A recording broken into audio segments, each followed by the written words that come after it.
Pulang kerja kehujanan malam-malam. Sesampainya di rumah suami malah mengunciku hingga tak bisa masuk. 1 menit kemudian datang mobil mewah yang menawariku bantuan. Halo Bunda, semoga Bunda semuanya dalam keadaan sehat dan bahagia ya. Sebelum masuk ke ceritanya, jangan lupa nyalakan subtitle dan absen terlebih dahulu ya.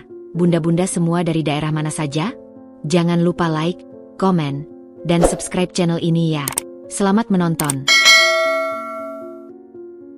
Jam di sudut layar komputermu sudah menunjukkan pukul 19.30. Ruang kantor sepi, hanya terdengar deru AC dan suara jari-jariku yang masih menari di atas keyboard, menyelesaikan sentuhan akhir pada presentasi proyek Lumina Estate. Proyek ambisius ini adalah bayi kandung Pak Tony, direktur muda yang visionernya sering membuatku terpana. Usianya hanya selisih 5 tahun di atasku. Dia 30, aku 25. Tapi karismanya membuat jarak itu terasa seperti jurang pengalaman yang mendalam. Aku, Dinda, mencoba fokus pada grafik terakhir. Tapi pikiran sudah melayang ke pesan singkat dari Mas Rozak 4 jam yang lalu. Nanti aku jemput, enduk. Lembur jangan kelamaan. Janji itu yang membuatku menolak tawaran Rani, rekan sekubikel, untuk nebeng. Yakin? Udah gelap nih. Dan, bisiknya sambil memakai jaket. Iya, nih. Mas Rozak mau jemput, jawabku sambil tersenyum, meski rasa lelah sudah menggerogoti tulang. Tapi senyum itu perlahan memudar seiring berjalannya waktu. Pukul 18, dia tidak datang. Pukul 18.30, teleponku tidak diangkat. Sekali, 2 kali. Hanya masuk notifikasi chat dari grup kerja yang riuh. Aku mencoba menghalau kekhawatiran. Mungkin macet. Atau baterai HP-nya habis. Kepercayaan buta itu adalah benteng pertahananku selama 3 tahun pernikahan.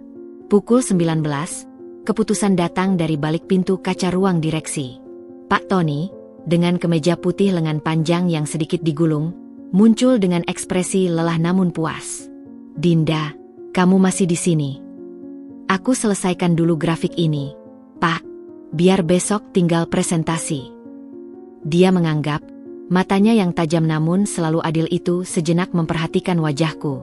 Proyek ini berat, tapi laporan dan analisismu sangat detail. Good job. Terima kasih, Pak. Pulangnya hati-hati. Cuaca di luar kayaknya mau hujan. Dia melangkah pergi, meninggalkan aroma subtle citrus dari parfumnya. Aku menarik napas. Ucapannya tentang hujan membuatku melirik ke jendela. Langit Jakarta memang sudah menggulung awan kelam sejak sore, berwarna tembaga gelap yang mengancam. Angin mulai berhembus kencang, menerbangkan dedaunan kering di jalanan. Pukul 19.45, aku menekan tombol save untuk terakhir kalinya. Kantong mata sudah berat. Aku mencoba menelepon Rozak lagi. Bring, bring. Lalu berdering kosong, masuk ke voicemail. Perutku keroncongan. Mengingatkan bahwa makan siang tadi hanya dilahap sambil mengetik. Baiklah, batinku. Mungkin dia ada urusan mendadak. Aku pulang sendiri saja. Aku mengumpulkan barang-barang ke dalam tas kulit yang sudah usang. Hadiah dari Rozak di ulang tahun pernikahan pertama. Saat berdiri, pesan masuk. Jantungku berdebar. Berharap itu dari suamiku. Bukan. Itu dari Rani. Sampai rumah, dan hujan gerimis di sini. Suamimu jemput. Aku menjawab singkat. Enggak, aku naik bus aja. See you tomorrow. Langkahku terasa berat menuju lift. Suara heelsku berderak di lorong yang sudah separuh gelap. Saat keluar dari lobi, penjaga keamanan memberi salam. Hati-hati, Mbak Dinda. Kayaknya hujan gede nih. Angin pertama yang menyambutku di luar terasa dingin dan lembab, membawa aroma tanah yang khas sebelum hujan. Rintik-rintik air mulai jatuh, menyentuh kulit lenganku. Aku membuka payung lipat kecil yang selalu ada di tas. Payung mungil berwarna biru tua, hadiah dari ibu. Halte bus tak jauh, tapi aku harus berjalan cepat.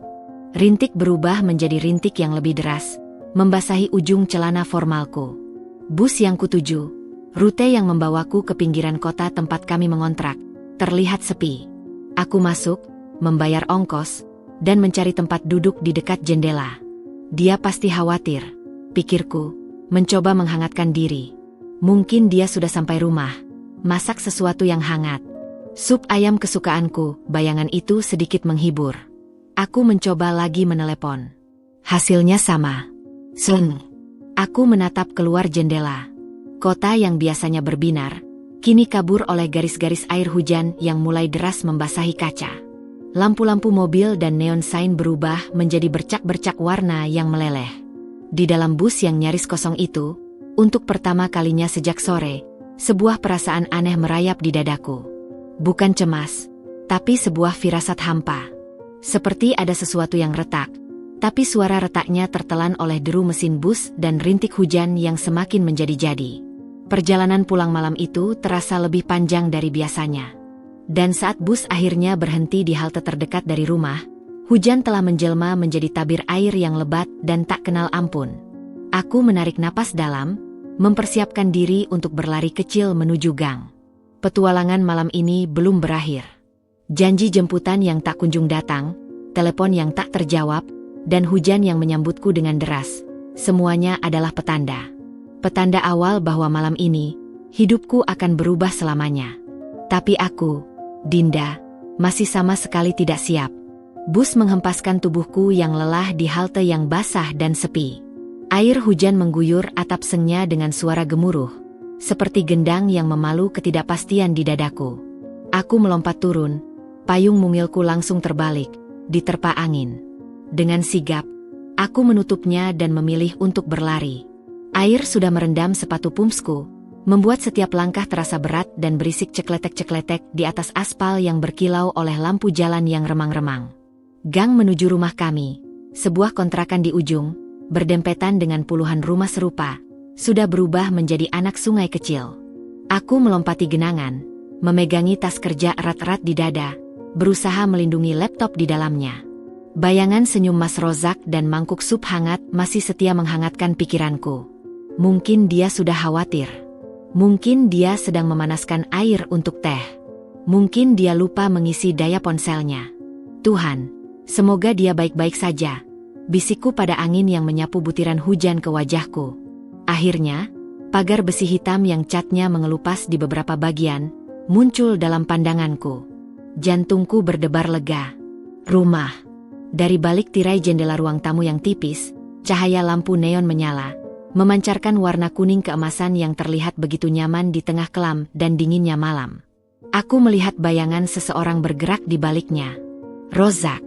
Dia ada di rumah. Lega yang begitu besar membuat dadaku sesak. Aku merogoh tas dengan tangan yang gemetar kedinginan, mencari kunci pagar. Biasanya, pagar ini tidak dikunci dari dalam jika ada orang di rumah. Tanganku memegang besi yang dingin, mendorongnya. Tapi daun pagar itu hanya bergerak beberapa sentimeter sebelum berhenti, tertahan oleh sebatang besi pengunci yang dipasang dari dalam. Gembok tambahan. Perasaan lega itu langsung tersapu oleh gelombang kebingungan. Mungkin dia tidak dengar suaraku karena hujan. Gumamku pada diri sendiri. Aku menekan bel rumah yang terpasang di samping pagar. Bunyi dingdong yang nyaring pasti terdengar di dalam. Aku menunggu. Hitungan kedua. Ketiga. Tak ada yang membuka. Aku menekan lagi, lebih lama kali ini. Dingdong dingdong. Suaranya bersaing dengan deru hujan. Mas Rozak. Aku, Dinda. Buka pintu, teriakku. Suaraku serak dan nyaris hilang diterpa hempasan angin yang membawa air hujan ke mulutku. Kemudian, sesuatu terjadi. Tirai di jendela ruang tamu itu bergeser, sekitar 2 cm. Sebuah celah.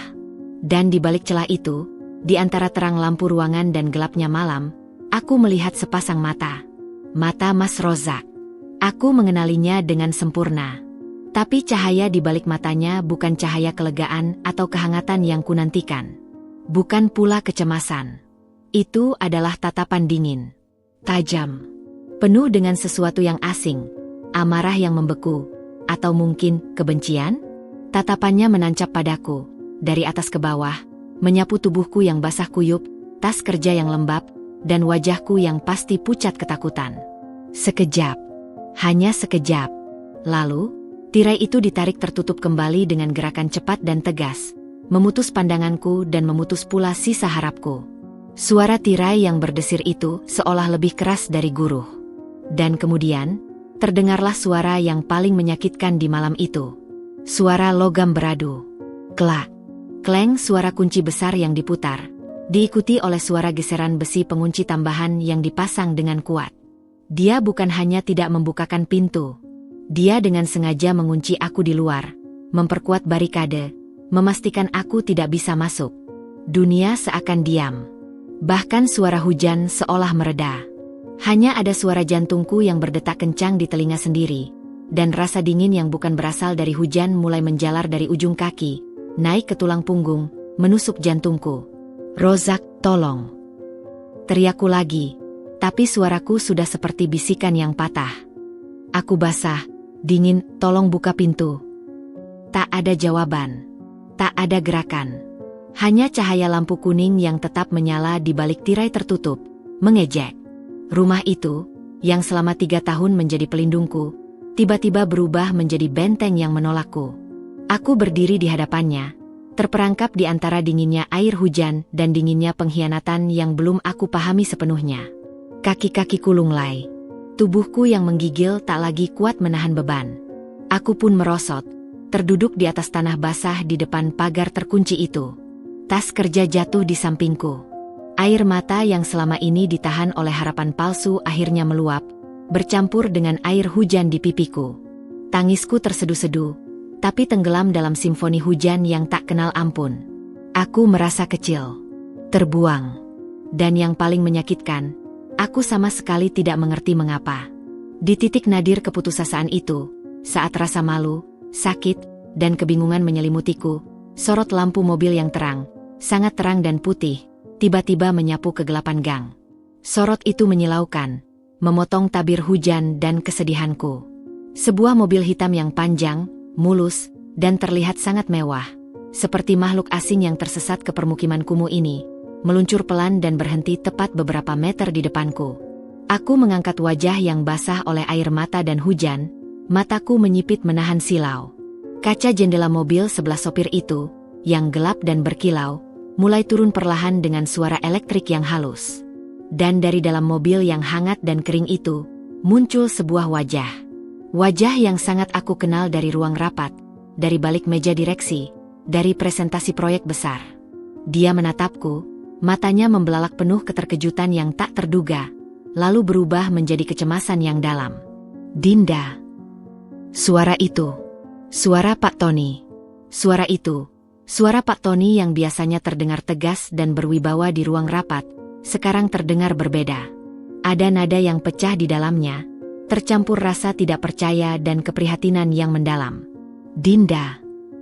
Namaku diucapkannya bukan seperti seorang bos memanggil bawahan, tapi seperti seseorang yang menemukan orang terdekatnya dalam keadaan mengenaskan. Aku hanya bisa menatapnya, mulut terbuka sedikit, air hujan dan air mata yang mengalir di pipiku seolah membeku oleh kejutan yang kedua kalinya malam ini. Pikiranku, yang tadi dipenuhi oleh rasa dikhianati dan ditolak, kini menjadi kosong dan bingung. Apa yang dilakukan Pak Tony di sini? Di gang kumuh ini, di tengah hujan lebat seperti ini. Dia tidak menunggu jawabanku yang tidak kunjung datang. Matanya, yang tajam itu, dengan cepat menyapu sekeliling. Dia melihatku yang duduk lunglai di tanah basah, tas kerja yang tergeletak, dan kemudian menatap tajam ke arah rumahku. Cahaya lampu masih menyala di balik tirai yang tertutup rapat. Pintu pagar masih terkunci dengan gembok tambahan yang terlihat jelas. Ekspresi di wajahnya berubah dari terkejut menjadi marah. Bukan marah padaku, tapi sebuah kemarahan yang pendiam, membara, terhadap situasi yang dilihatnya. Dengan gerakan cepat, dia mematikan mesin mobil mewahnya yang nyaris tak bersuara itu, membuka pintu, dan melangkah keluar. Hujan masih rintik-rintik, langsung membasahi rambutnya yang rapi dan bahu jas kerjanya yang mahal. Dia sama sekali tidak peduli. "Dinda," ucapnya lagi, lebih lembut, sambil berjongkok di hadapanku. Jarak kami sangat dekat. Aku bisa mencium aroma parfumnya yang subtle, bercampur dengan udara hujan. "Kamu tidak bisa di sini. Kamu basah kuyup dan kedinginan." Tangannya, yang besar dan terlihat kuat, terulur. Tapi dia tidak menyentuhku. Dia seolah menunggu izin. Matanya menatapku, penuh perhatian dan ketulusan yang membuat hatiku yang beku sedikit mencair. Dan justru itu membuatku ingin menangis lebih keras. Pak Tony. Saya. Suaraku tercekat. Aku tidak tahu harus berkata apa. Mengaku bahwa suamiku mengunciku di luar? Itu terlalu memalukan. Tidak usah menjelaskan sekarang, katanya, memotong dengan suara yang menenangkan namun tegas. Dia membuka jas panjangnya yang berlapis wol halus. Ini dulu. Dengan gerakan hati-hati, dia menyelimutkan jas itu di pundakku yang menggigil. Kehangatannya langsung meresap, sebuah kontras yang nyaris menyakitkan dengan dinginnya bajuku yang basah. Itu adalah kehangatan fisik pertama yang kurasakan sejak turun dari bus tadi. Dia berdiri, lalu kembali menatap ke arah rumahku. Wajahnya seperti batu. Aku melihat otot rahangnya mengeras. Seolah dia sedang menahan amarah yang besar terhadap sesuatu, atau seseorang, di balik pintu itu. Ini tidak benar, gumamnya, lebih kepada dirinya sendiri. Suaranya rendah, tapi penuh keyakinan. Tidak ada alasan apapun untuk ini. Kemudian, dia menoleh kembali padaku, ekspresinya kembali fokus. Kamu butuh tempat yang kering dan hangat. Sekarang. Aku akan mengantarmu. Kamu tidak bisa sakit. Nanti saya ganggu keluarga Bapak. Protesku lemah, sementara tubuhku secara naluriah menarik jasnya lebih erat. Dia bukan istriku lagi. Dan apartemenku tidak kemana-mana. Jawabnya singkat, datar. Sebuah pengakuan personal yang tak terduga, yang disampaikan begitu saja di tengah genangan air. Tapi aku punya apartemen servis yang kosong milik teman dekatku. Dia sedang keluar negeri selama sebulan. Itu tempat yang aman dan nyaman untukmu malam ini. Dia menawarkan solusi konkret, dengan pertimbangan yang matang. Dia memikirkan reputasiku, keamananku, dan kenyamananku. Hal yang seharusnya dipikirkan oleh suamiku. Aku melihat lagi ke arah pintu rumahku yang terkunci mati. Tak ada tanda-tanda kehidupan. Tak ada suara. Hanya cahaya kuning yang diam dan mengejek. Rasa sakit dan penghinaan itu berubah menjadi sebuah keputusan yang dingin di dalam hatiku. Aku tidak punya pilihan lain. Duduk di sini sampai pagi bukanlah sebuah pilihan. Dengan sisa kekuatan yang ada, aku mengangguk perlahan. Terima kasih, Pak Tony. Maaf merepotkan. Dia menggeleng, matanya berbinar lembut. Ini bukan merepotkan, Dinda. Ini hal yang manusiawi. Tangannya terulur lagi, dan kali ini, dengan sangat hati-hati dan penuh hormat, dia memegang lenganku untuk membantuku berdiri. Sentuhannya kuat tapi tidak memaksa. Setelah aku berdiri, dia segera melepaskannya, memberi aku ruang. Ambil barang-barangmu. Kita pergi dari sini, katanya. Aku memungut tas kerjaku yang basah. Sebelum membukakan pintu mobil penumpang untukku, Pak Tony menoleh sekali lagi ke arah rumahku. Tatapannya seperti pisau dingin yang menembus kegelapan. Sebuah pesan diam-diam yang hanya dia dan dinding rumah itu yang tahu. Kemudian, dia membukakan pintu. Aku masuk ke dalam interior mobil yang hangat, kering, dan harum. Kulit jok yang lembut terasa seperti surga bagi tubuhku yang menggigil. Dia berjalan memutar ke sisi sopir, masuk, dan menutup pintu. Suara hujan di luar tiba-tiba menjadi samar, tertahan oleh kaca dan insulasi yang bagus. Dia tidak langsung menyetir. Dia menyalakan pemanas, mengarahkan ventilasi ke arahku. Lalu, diam-diam, dari kompartemen di tengah, dia mengeluarkan sebotol air mineral kecil yang masih tertutup dan sebungkus tisu wajah. Ini, ucapnya, menyerahkannya padaku. Aku menerimanya dengan tangan gemetar. Air mata yang sempat berhenti, tiba-tiba ingin meluap lagi. Bukan karena sedih, tapi karena kebaikan yang tulus dan tak terduga ini terasa terlalu kontras dengan kekejaman yang baru kualami. Mobil itu meluncur perlahan, meninggalkan gang. Saat kami melewati rumahku, aku tidak bisa menahan diri untuk tidak menoleh. Lampu di ruang tamu masih menyala. Seperti sebuah bintang mati yang masih memancarkan cahaya palsu. Dan di dalam mobil yang membawaku pergi dari tempat yang sempat kusebut rumah itu, di sebelah seorang pria yang baru saja menyelamatkanku dari badai, aku mulai menyadari satu hal, badai yang sebenarnya mungkin baru saja dimulai.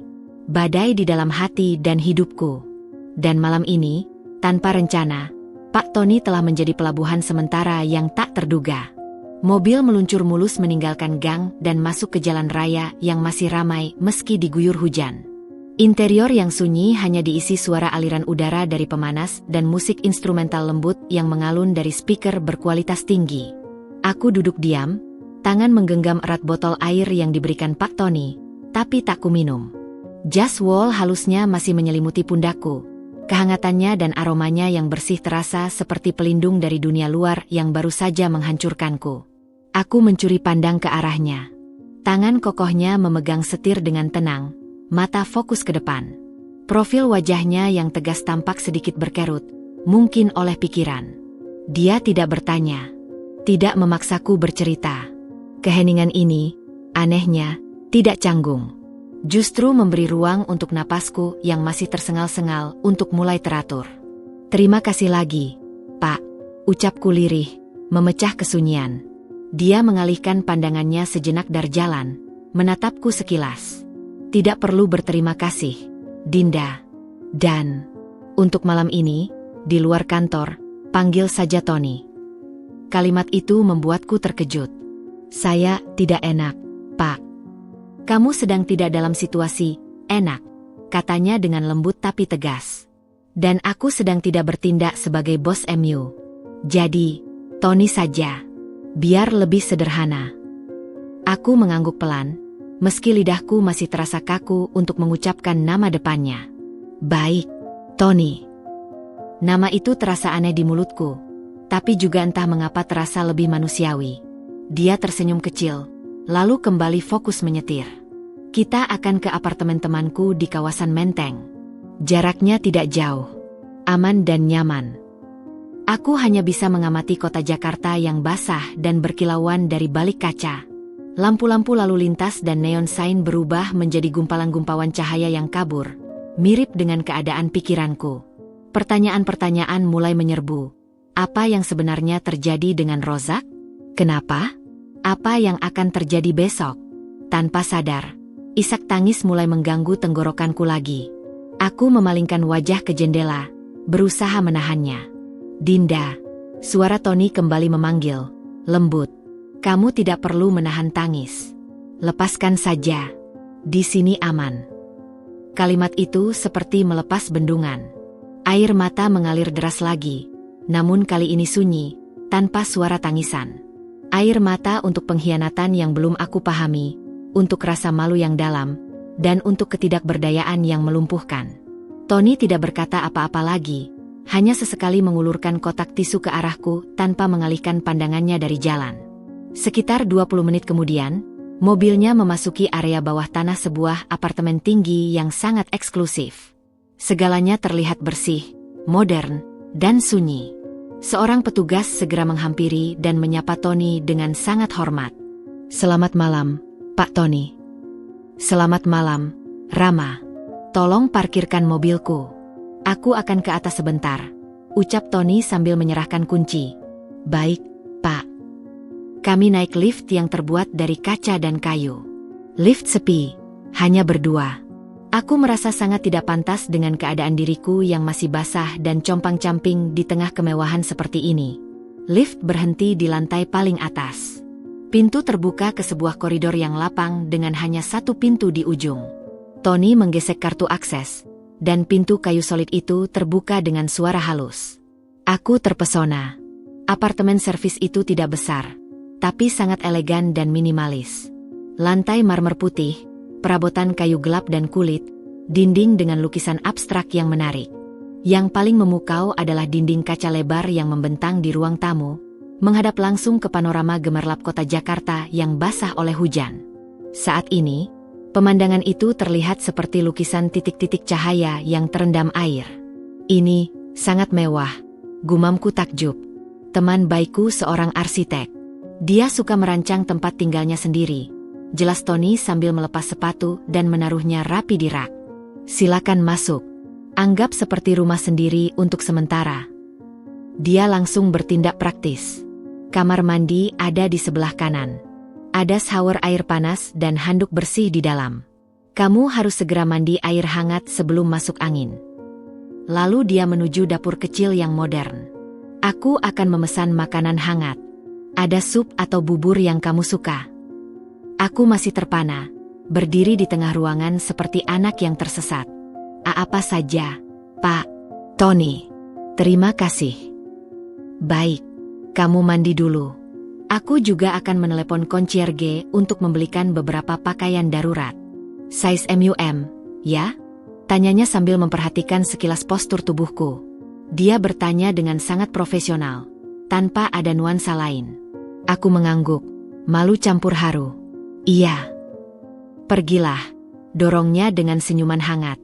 Kamar mandinya seperti di hotel bintang 5. Aku berdiri lama di bawah guyuran air panas, membiarkan air itu mencairkan kedinginan yang sudah merasuk hingga ke tulang. Air mata bercampur lagi dengan air shower. Tapi kali ini, di balik kesedihan, ada rasa syukur yang sangat besar.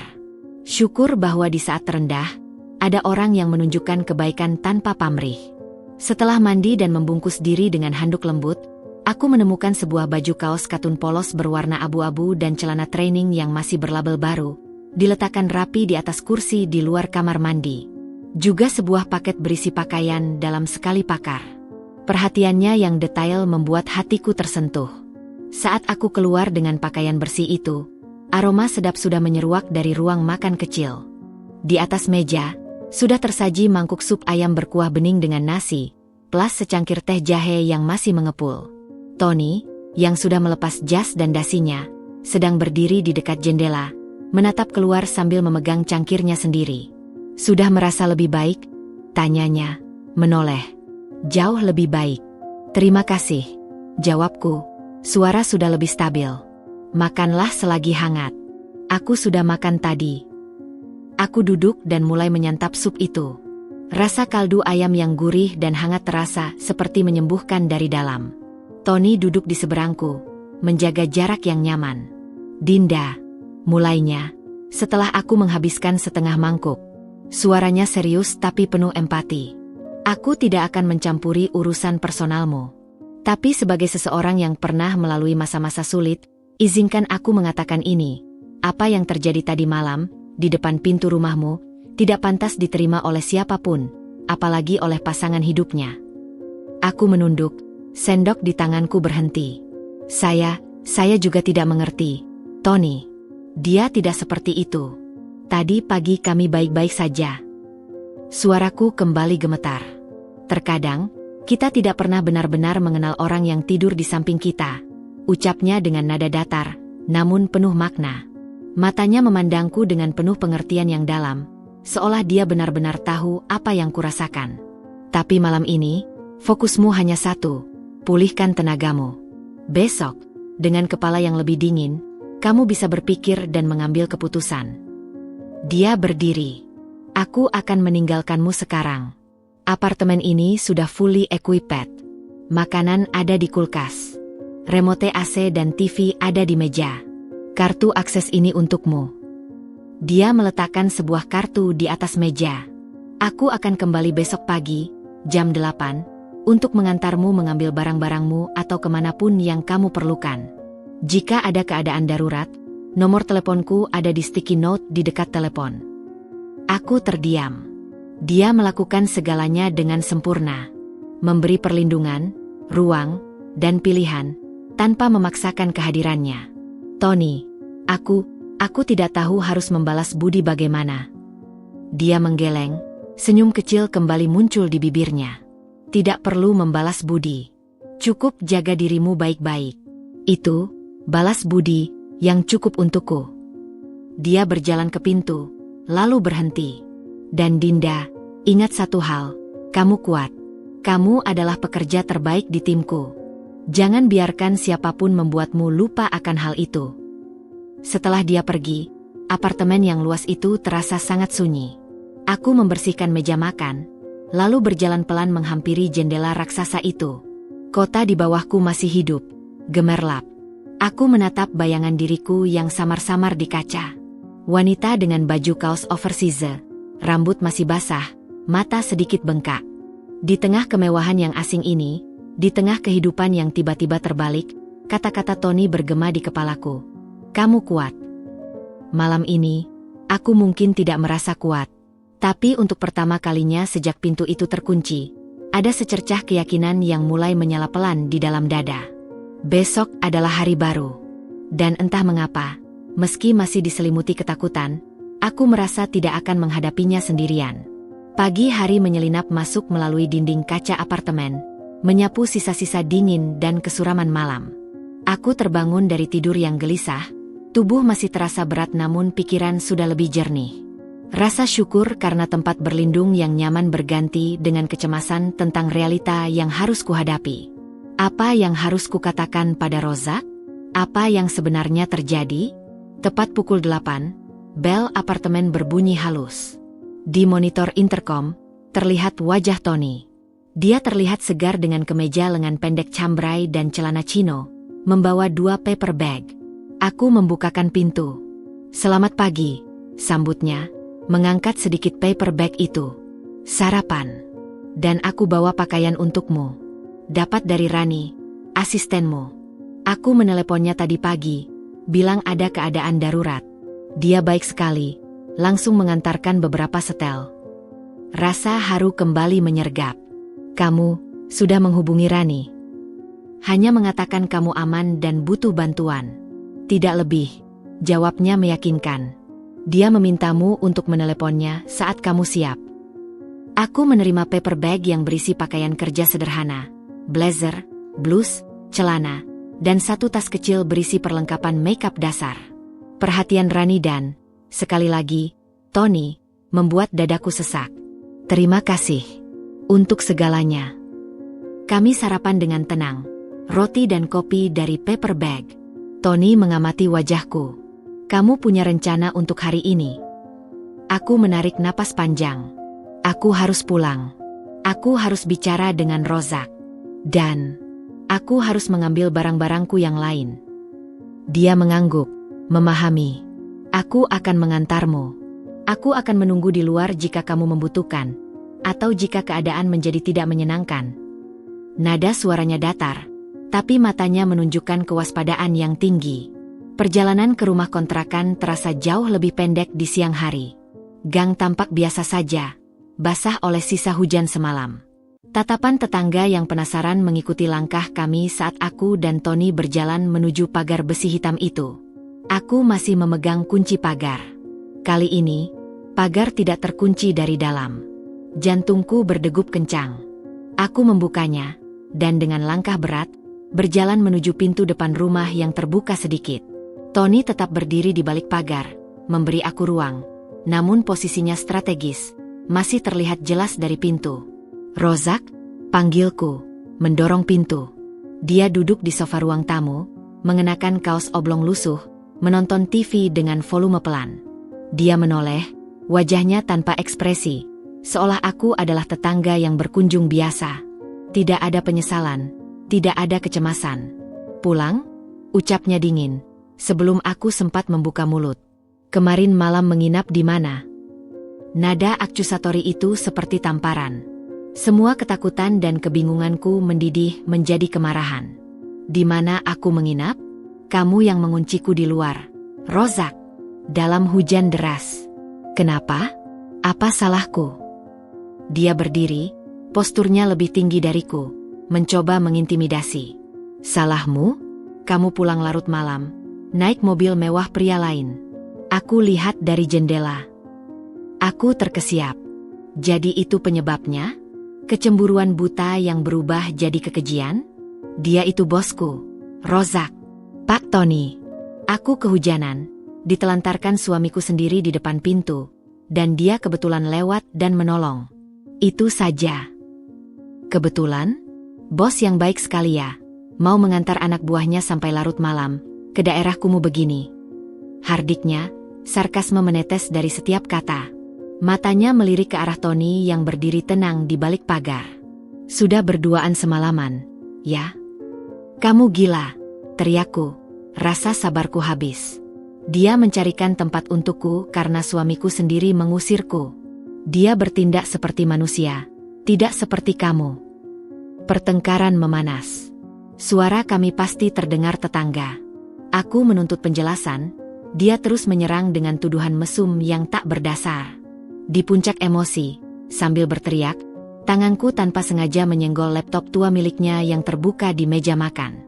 Layar laptop yang tadinya selip menyala. Dan di sana, terbuka sebuah aplikasi chat. Nama profil dengan foto wanita yang terlalu cantik dan dibuat-buat. Siska sayang hati merah 2. Dan satu pesan terakhir yang masih terbuka, dikirim kemarin malam, jam 21.17. Tepat saat aku berdiri kehujanan di luar pintu. Masa iya aku tungguin kamu lagi semalam? Kamu bilang cuma mau anterin istrimu pulang. Bohong. Aku juga butuh perhatian. Zak. Jangan kayak kemarin di hotel aja sayangnya. Dunia berhenti berputar. Semua suara menghilang. Teriakan Rozak, debur angin, semua. Aku hanya menatap layar itu, mata membelalak. Kata-kata itu terbakar di retinaku. Anterin istrimu pulang, dan di hotel. Kamu bilang mau menjemputku. Bisikku, suara serak dan hampa.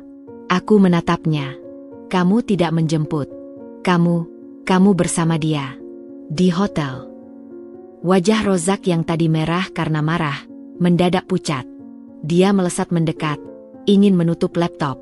Tapi sudah terlambat. Aku sudah melihatnya. Seluruh puzzle mengerikan itu tiba-tiba tersusun. Jadi itu sebabnya kamu tidak angkat teleponku. Lanjutku, logika dingin mulai menggantikan amarah. Itu sebabnya kamu mengunciku. Bukan karena cemburu buta. Tapi karena kamu merasa bersalah. Kamu baru pulang dari wanita itu, dan takut aku tahu. Lalu melihatku pulang dengan bos. Kamu gunakan itu sebagai pembenaran. Untuk mengalihkan kesalahan. Untuk membuat aku yang terlihat bersalah. Dinda, itu bukan seperti.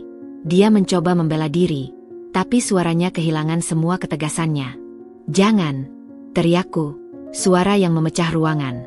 Air mata yang kali ini adalah air mata kemarahan dan kehancuran total. Jangan berbohong lagi. Semuanya sudah jelas. Chatnya, tanggalnya, waktunya. Kamu bersama Siska ini ketika aku menunggumu di kantor. Kamu bersama dia ketika aku kehujanan dan hampir mati kedinginan. Dan kamu mengunciku agar aku jangan mengganggu kebahagiaan, perselingkuhanmu. Aku mengambil langkah mundur, menjauh darinya, seperti menjauhi sebuah wabah. Pandanganku jatuh pada benda-benda di ruangan ini. Foto pernikahan kami di rak, karpet yang kami pilih bersama, gelas-gelas yang biasa kami pakai. Semuanya tiba-tiba terlihat sangat palsu. Beracun. Rozak, ketahuan, justru membalas dengan kekerasan verbal. Ya, iya, aku ada wanita lain.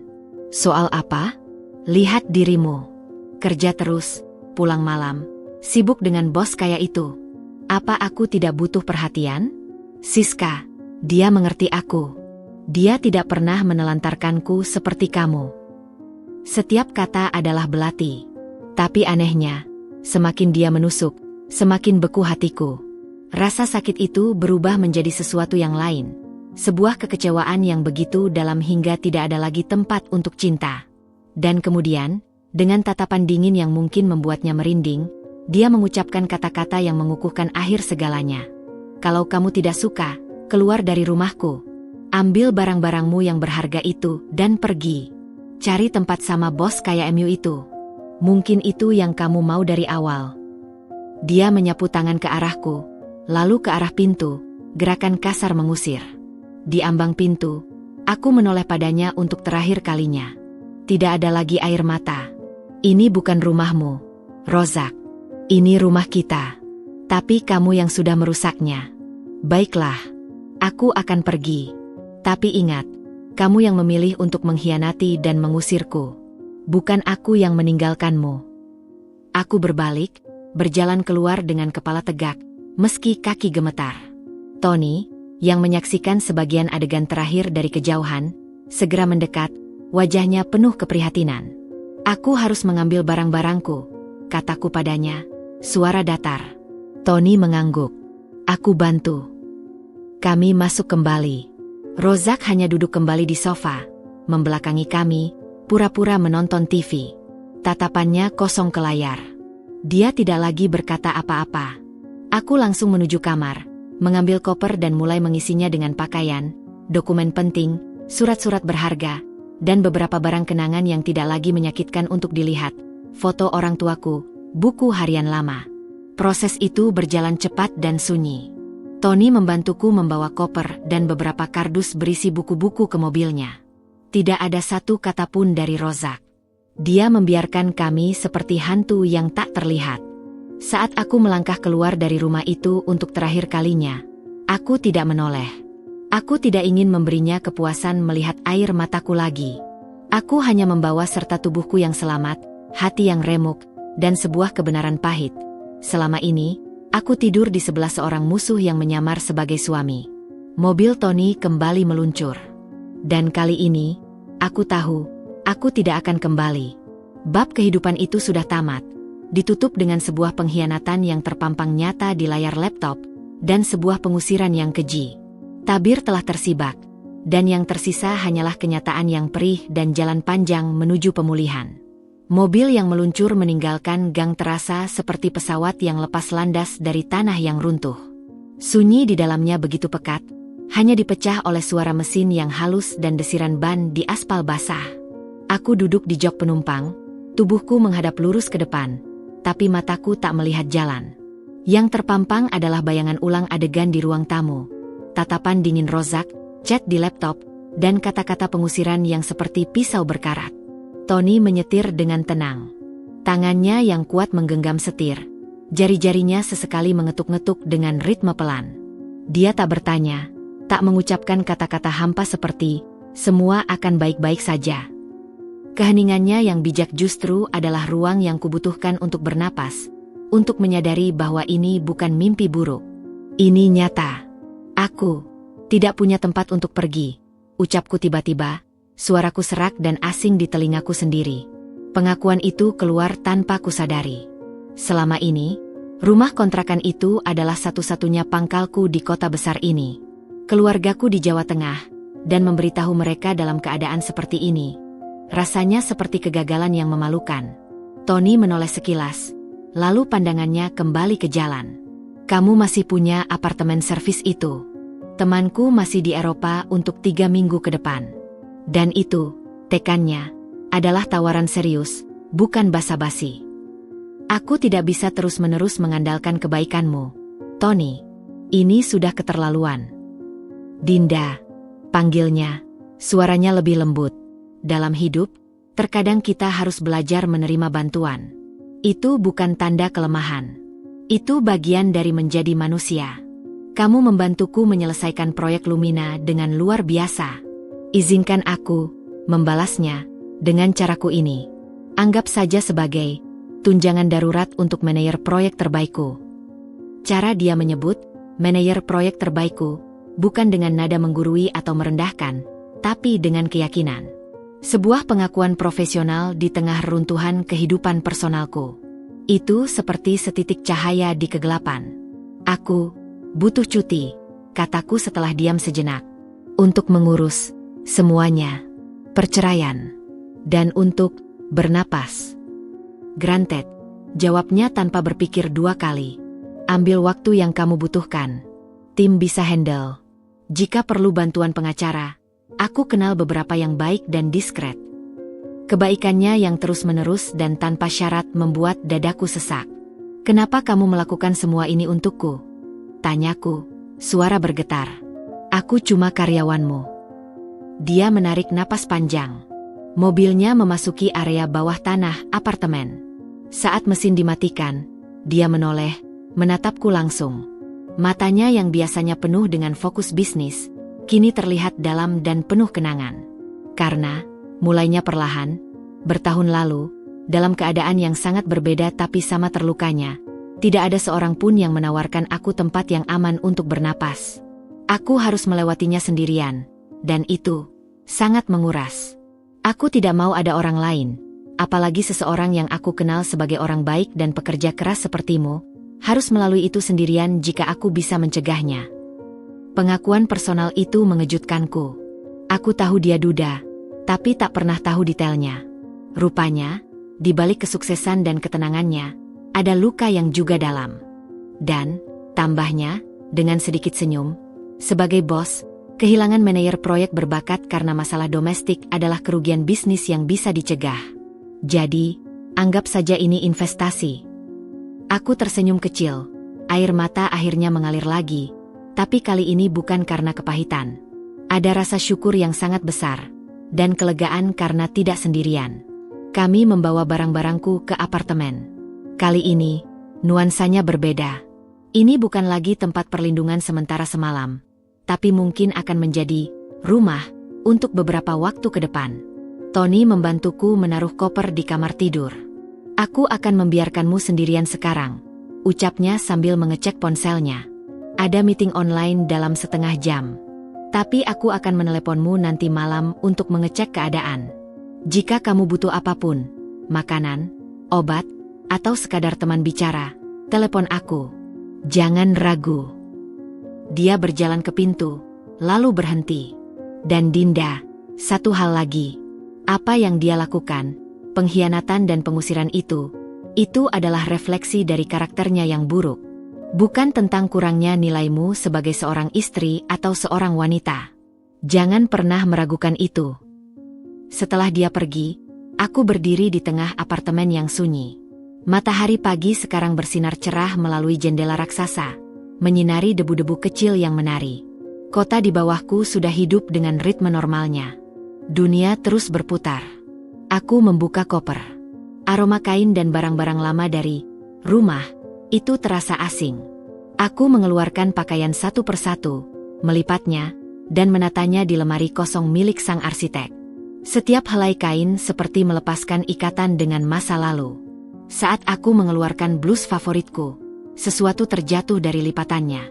Sebuah foto Polaroid kecil. Aku memungutnya. Foto itu adalah foto aku dan Rozak di pantai, tahun pertama pernikahan kami. Kami tersenyum lebar. Matanya saat itu masih terlihat sayang. Tangannya melingkari pundakku. Aku menatap foto itu lama. Rasa sakitnya tidak lagi berupa tusukan tajam, tapi lebih seperti sakit yang tumpul dan dalam. Sebuah duka untuk apa yang pernah kukira ada, dan untuk apa yang ternyata hanyalah ilusi. Tanpa ragu, aku berjalan ke tempat sampah daur ulang di dapur. Aku memandang foto itu untuk terakhir kalinya. Bukan dengan kebencian, tapi dengan pelepasan. Lalu, dengan gerakan tenang, aku merobek foto itu menjadi dua, memisahkan gambarku dari gambarnya, lalu menjadi 4, lalu 8. Potongan-potongan kecil itu kulepaskan ke dalam tempat sampah. Itu adalah pilihan kecil pertamaku. Pilihan untuk tidak lagi menyimpan kenangan yang meracuni. Pilihan untuk mulai memunguti potongan-potongan diriku yang berserakan, dan untuk percaya bahwa mungkin, hanya mungkin, di tengah reruntuhan ini, ada jalan menuju suatu tempat yang lebih baik. Dan untuk saat ini, pilihan untuk menerima bantuan dan kenyamanan yang asing ini, adalah satu-satunya pilihan bijak yang kumiliki. 3 hari berlalu di dalam gelembung kaca apartemen mewah itu. 3 hari yang diisi oleh sunyi yang bergema, tangis yang datang dan pergi, serta upaya untuk mengumpulkan keberanian menghadapi telepon pertama. Aku belum berani menelepon orang tua di kampung. Rasa malu karena kegagalan pernikahan masih terlalu besar. Aku juga belum siap menghadapi Rani atau rekan kerja lainnya.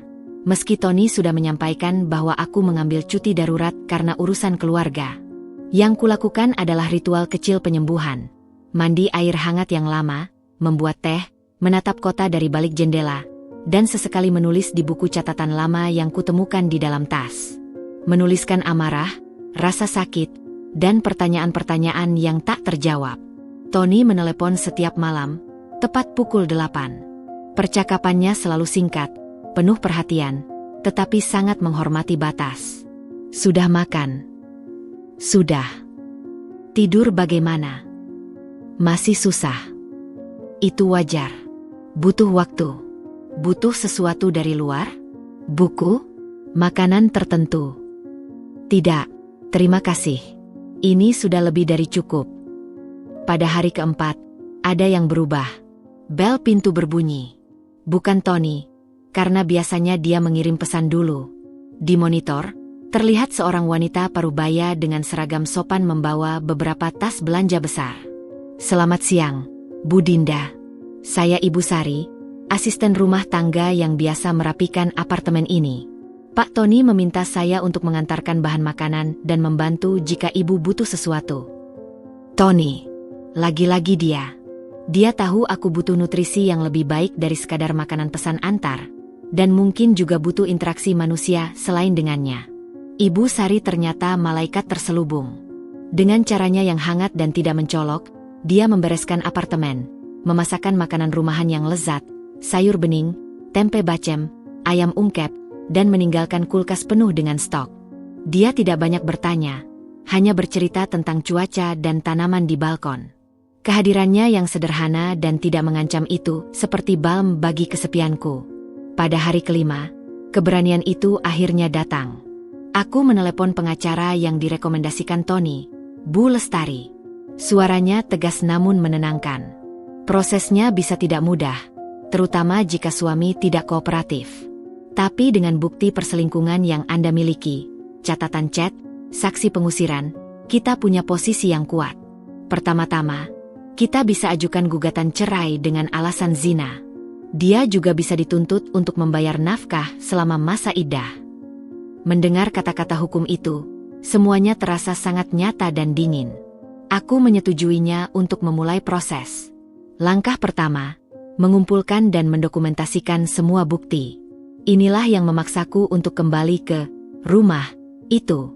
Aku perlu dokumen-dokumen penting seperti KK, sertifikat, dan buku tabungan.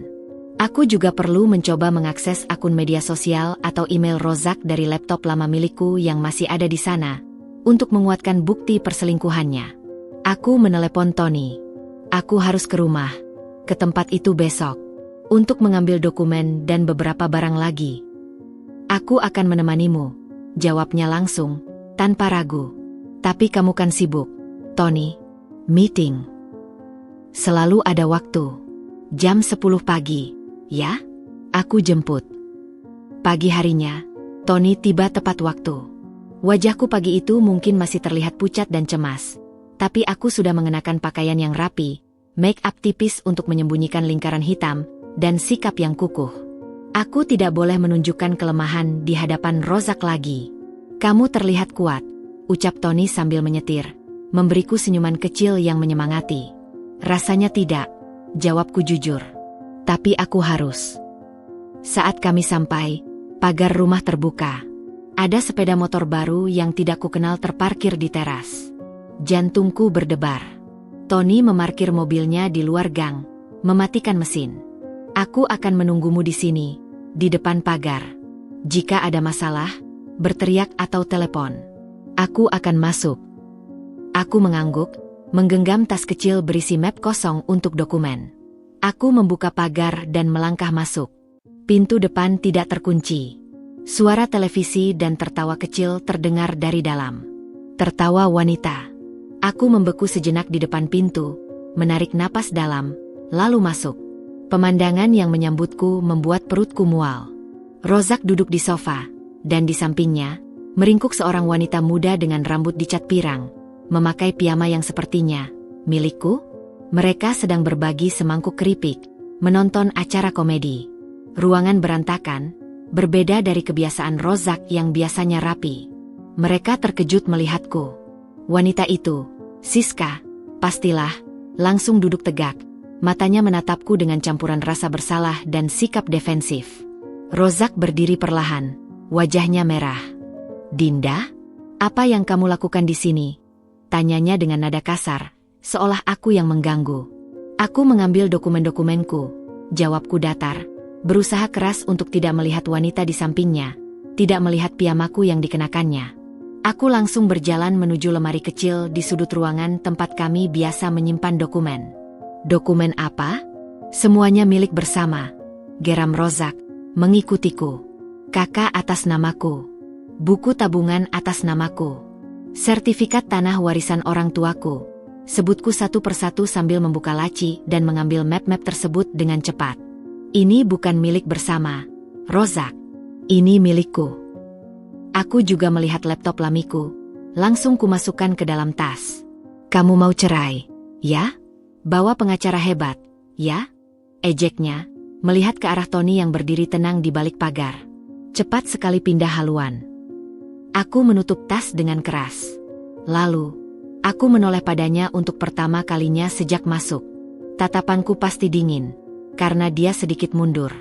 Aku tidak pindah haluan, Rozak. Aku sedang berusaha menyelamatkan sisa-sisa harga diriku yang kamu injak-injak.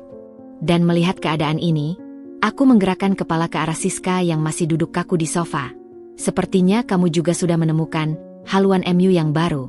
Semoga cocok. Aku berbalik untuk pergi. Tapi Rozak, didorong oleh kemarahan dan mungkin rasa malu, menghadangku. Berapa? Hardiknya tiba-tiba. Aku bingung. Apa? Berapa yang dia bayar untukmu? Bos kaya itu. Atau kamu yang bayar dia? Kasih tahu, biar aku tahu nilai bekas istriku. Kalimat itu melayang di udara, kotor dan keji. Darah mendidih di kepalaku. Tapi sebelum aku bisa bereaksi, sebuah bayangan tinggi muncul di pintu, menghalangi cahaya. Tony tidak masuk sepenuhnya, hanya berdiri di ambang pintu. Suaranya, rendah dan berwibawa, memotong ketegangan. Harga seorang wanita seperti Dinda tidak diukur dengan uang, Rozak. Itu sesuatu yang mungkin tidak akan pernah kamu pahami. Dia memandang Rozak dengan tatapan yang bisa membekukan lava. Dan sebagai catatan, intervensi saya murni kemanusiaan dan profesional. Dinda adalah aset berharga bagi perusahaan saya. Saya melindungi aset saya dari kerusakan yang tidak perlu, termasuk dari toxic environment. Kata-katanya tepat, profesional, dan mematikan. Rozak terdiam, mulutnya terbuka sedikit. Dia tidak punya jawaban untuk itu. Tony lalu menatapku, suaranya berubah menjadi lembut. Sudah lengkap, Dinda? Aku mengangguk, menggenggam tas erat-erat. Mari kita pergi. Aku berjalan melewati Rozak yang terdiam, menuju Tony. Saat kami berbalik meninggalkan rumah itu, aku mendengar Siska berbisik. Siapa itu, Zak? Kok serem? Tony tidak mengatakan apa-apa sampai kami duduk di mobil. Baru setelah mesin menyala, dia berkata, "Maaf, aku ikut campur. Tapi aku tidak bisa mendengar dia berkata seperti itu padamu." Aku menatapnya, air mata akhirnya tumpah, bukan karena sakit, tapi karena kelegaan dan rasa terima kasih yang tak terhingga. Justru, terima kasih. Aku tidak bisa berkata-kata saat itu. Kamu tidak perlu berkata-kata, ucapnya, tersenyum kecil. Kamu sudah melakukan bagianmu dengan sangat baik, dengan penuh martabat. Mobil kami bergerak. Aku melihat ke belakang melalui kaca spion. Rumah kontrakan itu semakin mengecil, dan kali ini, aku benar-benar merasa bahwa aku sedang meninggalkan sebuah kuburan. Kuburan cinta, kepercayaan, dan ilusi. Tempat sementara di apartemen itu mungkin hanya pinjaman, tapi ia memberiku sesuatu yang lebih berharga dari sewa. Sebuah ruang aman untuk bernafas, sebuah bukti bahwa tidak semua orang di dunia ini seperti Rozak, dan sebuah awal yang pahit namun perlu untuk membangun kembali hidupku. Hari-hari berubah menjadi ritual yang sunyi namun penuh tujuan. Apartemen servis yang awalnya terasa asing, perlahan mulai memelukku dengan keheningannya yang damai. Ibu Sari, sang asisten rumah tangga, tetap datang setiap 2 hari sekali, selalu dengan senyuman hangat dan cerita-cerita sederhana tentang cucunya atau resep baru yang dicobanya. Kehadirannya seperti jangkar kenyamanan, mengingatkanku bahwa dunia terus berputar dengan kebaikan-kebaikan kecilnya. Tapi di balik kedamaian itu, perang diam-diam tengah berkecamuk. Bu Lestari, pengacara yang direkomendasikan Tony, adalah seorang wanita berusia 50-an dengan mata tajam dan ketelitian seorang detektif. Pertemuan pertama kami di kantornya yang minimalis di kawasan Sudirman terasa seperti sesi terapi sekaligus perencanaan strategi militer. Dinda, saya perlu semua yang kamu punya, katanya sambil menyiapkan recorder. Jangan remehkan hal sekecil apapun. Pesan chat, foto, tagihan, bukti transfer, bahkan kenang-kenangan yang menurutmu tidak penting. Aku menceritakan semuanya. Malam hujan, pintu terkunci, pesan di laptop Rozak, kehadiran Siska di rumah. Bu Lestari mendengarkan dengan saksama. Jarinya sesekali mengetuk-ngetuk meja kayu mahoninya.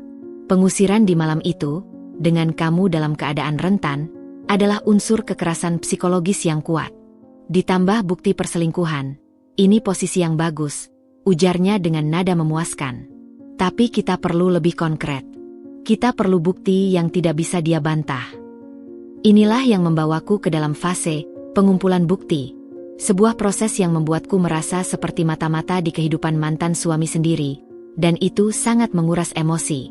Suatu sore, saat aku sedang mencoba mengakses akun media sosial lama yang pernah kubagikan password dengan Rozak, untuk melihat apakah ada foto atau interaksi dengan Siska yang bisa di-screenshot, teleponku berdering. Nomor yang tidak dikenal. Halo, Dinda? Ini Rani. Rani, maaf, aku belum menghubungimu. Gak apa-apa, Dan. Aku ngerti. Suaranya berbisik, serius. Aku perlu ketemu kamu. Ada sesuatu yang harus aku kasih lihat. Bisa ketemu di mall dekat apartemen kamu? Sepi. Rasa penasaran dan sedikit kecemasan menggumpal di dadaku. Keesokan harinya, kami bertemu di sebuah kafe di mall yang sepi di Weekday. Rani langsung duduk, wajahnya serius. Tanpa banyak basa-basi, dia mengeluarkan ponselnya dan menunjukkan serangkaian foto. Kemarin aku lagi meeting sama klien di Hotel Bintang 5 di Kuningan. Dan waktu mau keluar dari lobi, aku lihat mereka. Foto-foto itu jelas.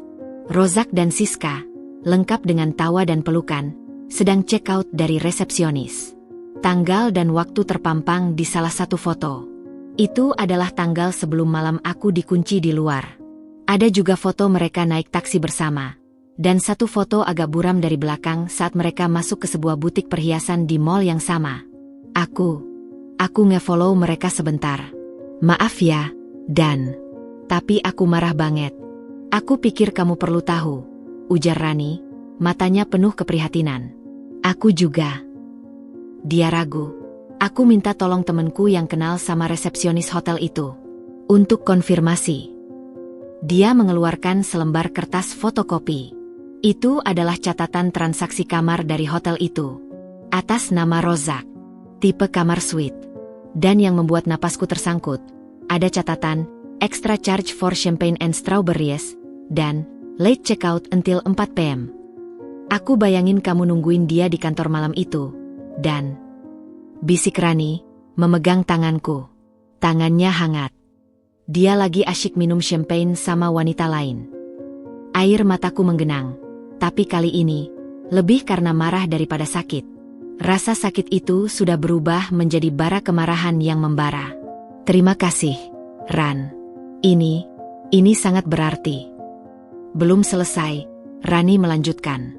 Temanku yang itu, dia juga kerja di bank. Dan dia... Rani menurunkan suaranya. Dia coba lihat histori transaksi kartu kredit Rozak yang dia pakai buat bayar hotel. Atas nama kamu juga kan? Aku mengangguk pelan. Kami punya satu kartu kredit bersama untuk kebutuhan rumah tangga. Dia banyak belanja online buat wanita. Dan parfum mahal, tas merek tiruan tapi harganya gak murah, tiket konser. Semua dalam beberapa bulan terakhir.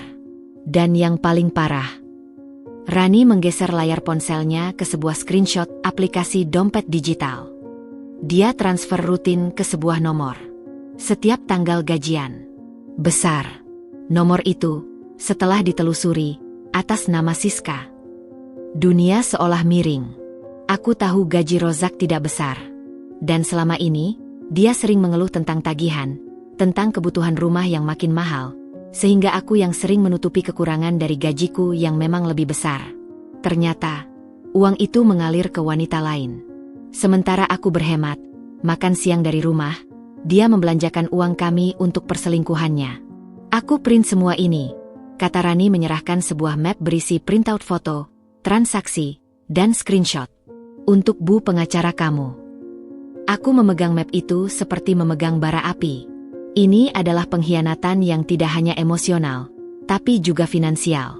Penipuan. Perasaan dikhianati itu kini memiliki bentuk yang sangat nyata, angka-angka di kertas. Rani, aku gak tahu harus bilang apa. Ini terlalu. Jangan bilang apa-apa, potong Rani, matanya juga berkaca-kaca.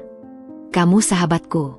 Aku cuma gak terima lihat kamu diperlakukan kayak gini. Tony. Pak Tony juga yang ngasih tahu aku alamat apartemen ini.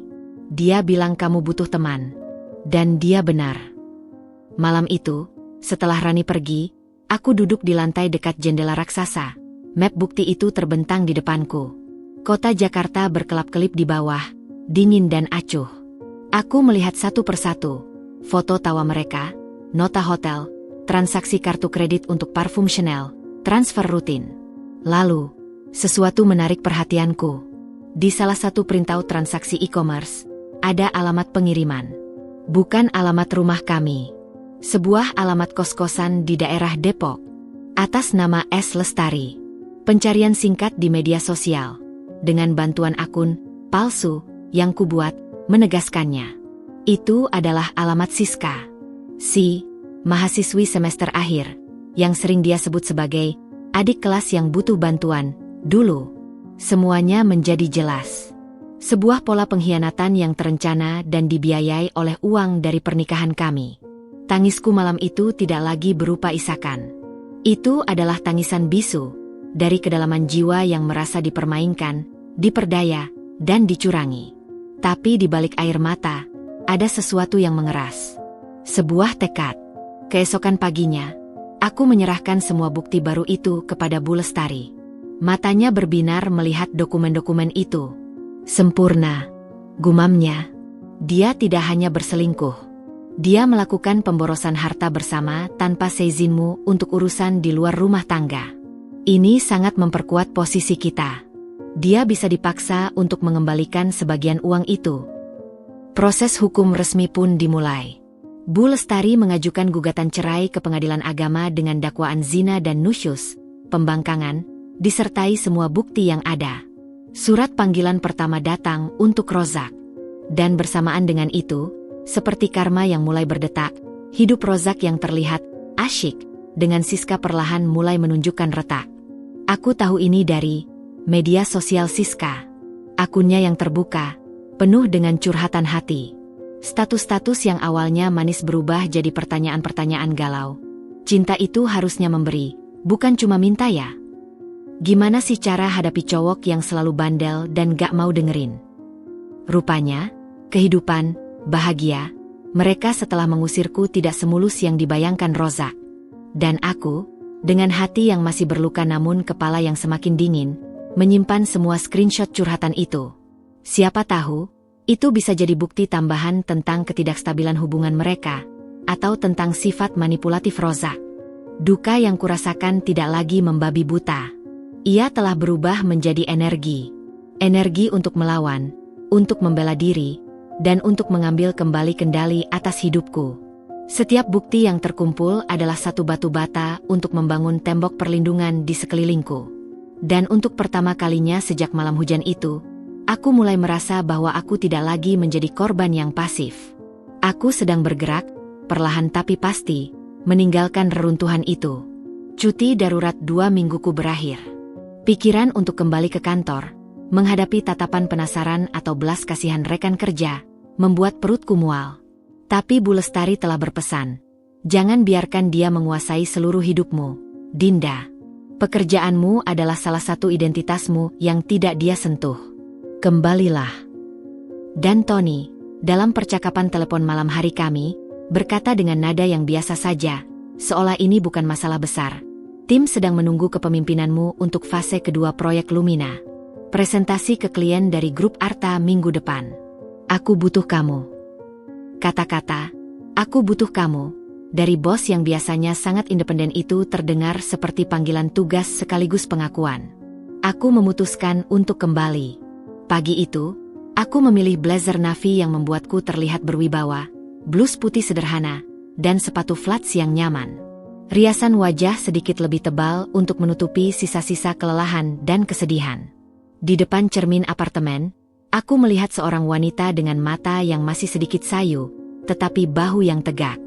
Kamu kuat, bisikku pada bayangan di cermin, menirukan kata-kata Tony.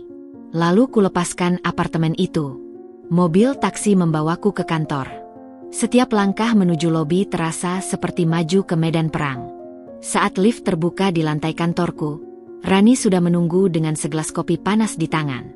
"Welcome back, bos," sambutnya dengan senyuman lebar yang tulus, lalu memelukku cepat. "Meeting pagi jam 10 di ruang utama. Semua sudah siap." Pelukan itu menghangatkanku. Ruang kerja tim kami terasa sama, berantakan dengan blueprint, monitor penuh grafik, dan aroma kopi. Beberapa rekan menyapa dengan normal, beberapa canggung. Aku memilih untuk langsung menyapa semua orang dengan profesional. "Selamat pagi semua. Terima kasih sudah maintain progres selama saya cuti. Mari kita review untuk presentasi ke grup Arta." Langkah itu berhasil. Fokus beralih ke pekerjaan. Dan saat aku mulai berbicara tentang analisis pasar dan strategi branding untuk Lumina Estate, sesuatu yang aneh terjadi. Suaraku tidak gemetar. Pengetahuanku mengalir lancar. Aku tahu proyek ini lebih baik dari siapapun di ruangan itu, karena inilah yang kugunakan sebagai pelarian dan terapi selama masa-masa sulit. Mengerjakan angka, strategi, dan desain memberiku rasa kontrol. Tepat pukul 10, kami masuk ke ruang meeting besar. Di sana sudah duduk Tony dan beberapa direktur dari divisi lain, serta perwakilan dari grup Arta, sebuah konglomerasi properti ternama yang menjadi kunci kesuksesan proyek ini. Pemimpin delegasinya adalah Pak Handoko, pria berusia 50-an dengan sorot mata yang sangat tajam. Tony memberiku anggukan kecil, lalu membuka meeting. "Selamat pagi. Untuk presentasi fase kedua ini, saya serahkan kepada Dinda, manajer proyek kami yang telah bekerja tanpa lelah untuk menyusun strategi yang, saya percaya, akan mengubah game." Semua mata tertuju padaku. Untuk sesaat, aku melihat bayangan malam hujan, pintu terkunci, dan chat perselingkuhan. Tapi lalu aku menarik napas, menekan remote, dan slide pertama. Sebuah visualisasi master plan Lumina Estate yang memukau, muncul di layar. "Bapak Ibu yang terhormat," mulaku. Suara terdengar jelas dan percaya diri di ruangan yang sunyi. Fase pertama adalah tentang land acquisition dan feasibility study. Fase kedua ini adalah tentang jiwa. Apa yang membuat Lumina bukan sekadar kumpulan rumah dan mall, tapi sebuah destinasi hidup. Aku mulai menjelaskan.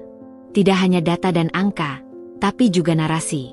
Tentang menciptakan community hub dengan taman vertikal dan ruang coworking untuk kaum muda. Tentang konsep smart living, terintegrasi yang ramah lansia. Tentang sustainability feature yang tidak sekadar jadi jargon, tapi benar-benar direncanakan dengan detail teknis dan finansial. Aku menyajikan riset target pasar yang mendalam, analisis kompetitor yang tajam, dan proyeksi ROI yang realistis namun menarik. Setiap kali ada pertanyaan, terutama yang kritis dari Pak Handoko, aku menjawab dengan tenang dan didukung data. Tony duduk diam, tapi aku bisa melihat kebanggaan sekilas di matanya. Rani dan timku dengan sigap membantu mengoperasikan slide dan menyerahkan dokumen pendukung.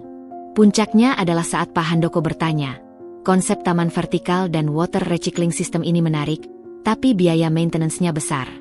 Apakah tidak akan membebani buyer dan mengurangi daya tarik harga?" Aku tersenyum. Ini pertanyaan yang sudah kami antisipasi. Justru sebaliknya, Pak Handoko. Kami telah berkolaborasi dengan startup teknologi dalam negeri yang mengembangkan sistem maintenance berbasis IoT dan solar power. Biaya operasionalnya 30% lebih rendah dari sistem konvensional. Dan ini menjadi unique selling point kami, hidup cerdas yang justru lebih hemat. Kami bahkan sudah memiliki draft MOU dengan startup tersebut. Silence. Lalu Pak Handoko mengangguk pelan, bibirnya menyunggingkan senyum tipis. "Bagus. Riset yang mendalam." Presentasi berjalan selama 1,5 jam. Saat aku menutup dengan, "Jadi, Lumina Estate bukan sekadar menjual properti. Kami menjual masa depan yang berkelanjutan dan komunitas yang hidup, ruangan bertepuk tangan. Bukan tepuk tangan formal, tapi yang tulus." Setelah meeting usai dan klien meninggalkan ruangan, Tony menghampiriku. "Luar biasa, Dinda. Bahkan lebih baik dari yang kuharapkan." "Terima kasih, Pak Tony. Ini berkat kerja keras tim." "Dinda," panggilnya, dengan nada yang membuatku menatapnya. Tadi, kamu bersinar. Itu yang ingin kulihat. Jangan pernah biarkan siapapun memadamkan cahayamu itu. Kata-katanya membuat dadaku berdebar. Tapi sebelum aku bisa merespon, Rani datang dengan ekspresi gembira. Pak Handoko bilang ke CEO-nya di luar, mereka sangat impreset dan kemungkinan besar akan lanjut ke fase final. Kita bisa dapat kontrak penuh. Kantor pun riuh dengan sukacita. Hari itu, aku tidak lagi dilihat sebagai Dinda yang diceraikan, tapi sebagai Dinda si manajer proyek jenius. Rasanya seperti mengenakan jubah superhero setelah sekian lama hanya mengenakan piyama duka. Namun, ada satu hal kecil yang mengusik. Saat presentasi, dari balik kaca ruang meeting, aku melihat seorang staf dari divisi marketing yang sering bergosip, sebut saja Maya, sedang berbicara dengan seseorang di ponselnya sambil sesekali melirik ke arahku. Ekspresinya tidak bersahabat. Aku mengabaikannya. Pencapaian hari ini terlalu manis untuk dirusak oleh bisik-bisik. Pulang kantor, Tony menawarkan untuk mengantarku. Di mobil, dia bertanya, "Bagaimana perasaanmu hari ini?" "Seperti baru bangun dari mimpi buruk panjang," jawabku jujur. Dan menyadari bahwa siang hari masih sama cerahnya. "Dan kamu lebih kuat dari yang kamu kira," tambahnya. Malam itu, untuk pertama kalinya sejak pindah, aku tidak merasa sendirian di apartemen yang luas. Aku merasa terhubung kembali dengan diriku yang lama. Dinda yang ambisius, kompeten, dan bersemangat. Aku menelepon orang tuaku di kampung. Suara ibu yang penuh kerinduan membuat air mataku jatuh lagi. Tapi kali ini air mata kelegaan. "Ibu, ayah, ada sesuatu yang harus aku beritahu." Dan aku bercerita. Tidak detail, tapi cukup untuk memberitahu mereka bahwa pernikahanku dengan Rozak telah berakhir karena ketidaksetiaannya. Tanggapan mereka penuh dukungan, tanpa sedikit pun menyalahkanku. "Pulang saja dulu, Enduk. Istirahat di sini," ajak ibu. "Nanti, Bu. Aku masih harus mengurus banyak hal di sini," janjiku. Untuk pertama kalinya, aku merasa punya pijakan yang kokoh. Sebelum tidur, aku membuka map berisi bukti-bukti pengkhianatan Rozak. Dulu, melihatnya membuatku hancur. Sekarang, melihatnya memberiku kekuatan. Ini adalah peta pertempuranku. Dan hari ini, di medan lain, medan profesional, aku baru saja memenangkan sebuah pertempuran kecil. Kebangkitanku mungkin belum sempurna. Masih ada sidang perceraian yang harus dihadapi, luka hati yang belum sepenuhnya sembuh. Tapi hari ini, aku kembali menemukan satu potongan diriku yang hilang.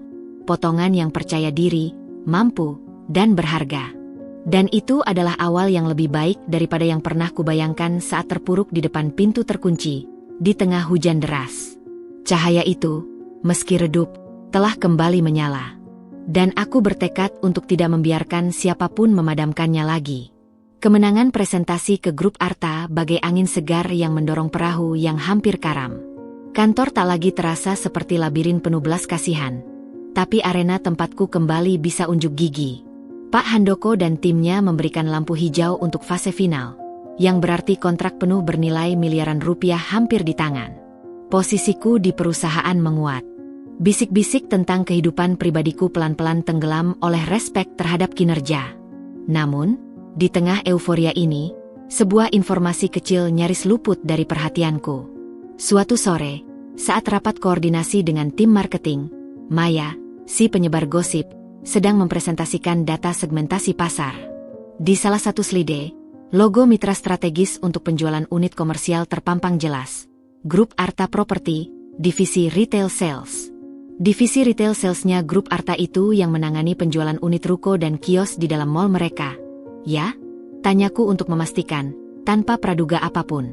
Maya mengangguk, sedikit kaget karena biasanya aku fokus pada data makro. "Iya, Bu Dinda. Mereka punya tim sales khusus untuk produk komersial." "Kenapa?" "Ah, tidak.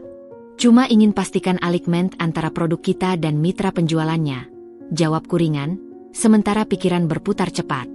Grup Arta Property, divisi retail sales, tempat Rozak bekerja. Sebuah kebetulan yang terlalu ironis untuk diabaikan. Rozak, yang dulu sering meremehkanku dengan komentar, Kerja kantoran cuma ngurusin kertas, gak menghasilkan uang nyata. Ternyata bekerja di bagian sales dari perusahaan yang sekarang menjadi klien pentingku. Dan posisiku sebagai manajer proyek Lumina Estate, proyek unggulan yang menjadi prioritas grup Arta, tiba-tiba memiliki dimensi baru. Aku tidak berniat menggunakan posisiku untuk balas dendam. Itu bukan gayaku, dan risiko profesionalnya terlalu besar. Tapi karma, rupanya, memiliki caranya sendiri yang lebih halus dan elegan. Beberapa hari kemudian, diadakan meeting besar antara manajemen perusahaan kami dan jajaran direksi grup Arta untuk finalisasi kontrak. Ruang boardroom dipenuhi energi bisnis yang serius. Pak Handoko hadir bersama direktur utamanya, seorang pria kalem bernama Pak Wijaya, serta beberapa direktur divisi. Meeting berjalan lancar. Semua klausul dibahas. Saat semua hampir final, Pak Wijaya berbicara, "Saya sangat apresiasi pendekatan komprehensif tim Anda, terutama dari Ibu Dinda. Dalam bisnis properti, ide brilian penting, tapi eksekusi yang teliti dan integritas tim lebih penting lagi." Tony, yang memimpin delegasi kami, tersenyum. "Terima kasih, Pak Wijaya. Kami juga sangat menghargai profesionalisme grup Arta. Untuk memastikan eksekusi berjalan mulus, kami sangat concern dengan integritas dan koordinasi di semua level, termasuk dengan mitra eksternal seperti tim sales." Inilah momennya. Tony tidak menyebut nama siapa-siapa, tapi dia melanjutkan dengan nada yang tetap profesional. "Dalam pengalaman kami, sebuah proyek besar bisa terganggu bukan karena kesalahan strategi, tapi karena misalignment atau lapses in integrity di level operasional. Seperti salah komunikasi ke calon buyer, atau bahkan konflik kepentingan personal dari staf yang terlibat." Pak Wijaya mengernyit. "Apakah ada kekhawatiran spesifik, Pak Tony?" "Tidak spesifik ke grup Arta," jawab Tony dengan halus. "Ini hanya best practice yang ingin kami sampaikan. Karena kami investasi sangat besar di Lumina, kami ingin memastikan semua mitra, termasuk tim sales yang akan berhadapan langsung dengan konsumen, memiliki standar integritas yang sama tingginya. Saya yakin grup Arta sudah memiliki sistem audit internal yang ketat." Percakapan itu berlangsung tidak lebih dari 3 menit. Tapi pesannya jelas. Perusahaan kami, sebagai mitra pengembang utama, sangat memperhatikan etika dan integritas semua pihak yang terlibat, dan kami percaya grup Arta akan menjaga standar itu. Bagiku, itu adalah kode. Tony, tanpa mengetahui detail di mana Rozak bekerja, secara kebetulan telah menyentuh titik yang sensitif. Efeknya tidak langsung terasa. Tapi seminggu kemudian, Rani, yang ternyata memiliki kenalan di HRD grup Arta, menyampaikan kabar angin saat kami makan siang. Jadi, ternyata, ada sedikit reshuffle di divisi sales retail grup Arta nih. Ceritanya dengan mata berbinar. Katanya, dapat pesan dari atas untuk mengevaluasi performa dan compliance semua salesnya. Yang performa jelek atau ada komplain, bakal direview. Katanya sih ada sales senior yang lagi diincar. Soalnya sering dapat komplain dari buyer soal janji yang tidak ditepatin. Julukan si sales itu, si jagoan kosong. Jantungku berdebar. Julukan. Iya, jago janji, tapi hasilnya kosong. Plus, katanya gaya hidupnya tidak match dengan gajinya. HRD lagi cek itu. Rani menatapku. Dia, kan. Aku hanya menghela napas. Rozak selalu jago berbicara, memoles janji, tapi seringkali kedapatan tidak detail dalam follow-up. Dan gaya hidupnya? Aku tahu persis penghasilannya. Jika sekarang dia membiayai Siska dengan gaya yang kulihat di media sosialnya, makan di resto mahal, barang-barang branded KW, tentu saja tidak match. Itu yang dulu dia sembunyikan dengan uang dari rekening bersama kami. Ini baru evaluasi, Ran. Belum tentu apa-apa, kataku, berusaha netral. Tapi ini awal yang bagus. Karma is real, dan pelan-pelan. Aku mengangguk. Dalam hati, ada kepuasan yang dingin. Bukan karena ingin melihatnya hancur, tapi karena melihat adanya kemungkinan bahwa kejahatan dan ketidakjujuran memang akan menemui konsekuensinya. Dalam dunia yang seringkali tidak adil, ini seperti secercah keadilan yang menggembirakan. Malam itu, Tony menelepon seperti biasa. Kami membicarakan proyek, lalu percakapan mengalir ke hal lain. Meeting dengan Pak Wijaya hari itu. Komentarmu tentang integritas. Itu sengaja? Tanyaku penasaran. Diam sejenak. Aku dengar dari Rani tentang di mana Suam. Tentang Rozak bekerja. Dan aku tahu dari laporan Bu Lestari tentang kebiasaan finansialnya yang buruk. Aku tidak menyebut nama. Tapi aku merasa perlu untuk menanamkan kesadaran itu di level atas. Jika mereka adalah perusahaan yang baik, mereka akan melakukan pemeriksaan internal. Jika tidak, setidaknya kita sudah mencatatkan kekhawatiran kita secara resmi. Apa tidak terlalu manipulatif? Dinda, suaranya tegas. Aku tidak memfitnah. Aku hanya menyampaikan prinsip bisnis kami. Jika di dalam rumah mereka ada tikus, kami berhak memastikan tikus itu tidak menggerogoti proyek kita. Ini bukan balas dendam. Ini manajemen risiko. Dia benar. Itu adalah manajemen risiko yang brilian dan elegan. Dan Karma, kali ini, bekerja melalui mekanisme bisnis yang wajar. Rozak, dengan performa dan kebiasaannya yang memang bermasalah, mungkin akan menghadapi konsekuensi dari pilihannya sendiri, tanpa perlu aku atau Tony menjejakkan tangan kotor. Sebelum mengakhiri telepon, Tony berkata, "Jangan pikirkan itu. Fokus pada penyelesaian proyek dan sidang perceraimu. Biarkan alam semesta dan sistem yang bekerja." Dan aku mencoba. Namun, di sudut hati yang kecil, ada kepuasan yang gelap dan sunyi, menyaksikan bagaimana roda-roda mulai bergerak. Roda yang mungkin akan menggilas kehidupan Rozak yang dibangun di atas kebohongan dan pengkhianatan. Karma tidak selalu datang seperti petir. Kadang, ia datang seperti angin sepau-sepau yang perlahan menggoyang fondasi yang rapuh, menunggu saat yang tepat untuk merobohkan bangunan yang sudah bobrok. Dan angin itu telah mulai berhembus. Kabar angin yang dibawa Rani perlahan berubah menjadi gemuruh yang semakin keras. 2 minggu setelah meeting dengan direksi grup Arta, atmosfer di seputar pekerjaan Rozak mulai terasa seperti tekanan sebelum badai. Aku tahu ini karena aku, dalam upaya memisahkan diri namun tetap ingin waspada, membuat akun media sosial samaran dan memfollow beberapa rekan Rozak yang cukup aktif. Status-status mereka mulai berubah. Dari gambar pesta dan pencapaian sales, berganti menjadi keluhan yang samar. Presure dari atas makin gila. Evaluasi terus, tulis salah satu temannya, seorang sales bernama Rian. Yang lain menulis, yang punya utang di luar, hati-hati. HRD lagi gencar cek latar belakang. Sementara itu, kehidupan pribadi Rozak dan Siska, yang dulu sempat terlihat seperti iklan romansa instan, mulai menunjukkan retakan yang bahkan bisa dilihat dari permukaan. Akun Siska yang terbuka, dari yang penuh foto selfie manis dan hadiah, sekarang dipenuhi dengan kutipan-kutipan galau tentang pengkhianatan dan kekecewaan. Gak semua yang kelihatan manis, rasanya juga manis. Kadang cuma pemanis buat nutupin yang pahit. Janji itu cuma kata-kata kalau gak ada usaha. Lalu, yang paling menarik, pacaran sama orang yang lagi banyak masalah itu kayak bawa tas berat. Capek sendiri. Rupanya, tekanan kerja Rozak mulai memengaruhi hidup pribadinya. Karakternya yang mudah marah dan suka menyalahkan orang lain, yang dulu sering kualami, sekarang berbalik ke arah Siska.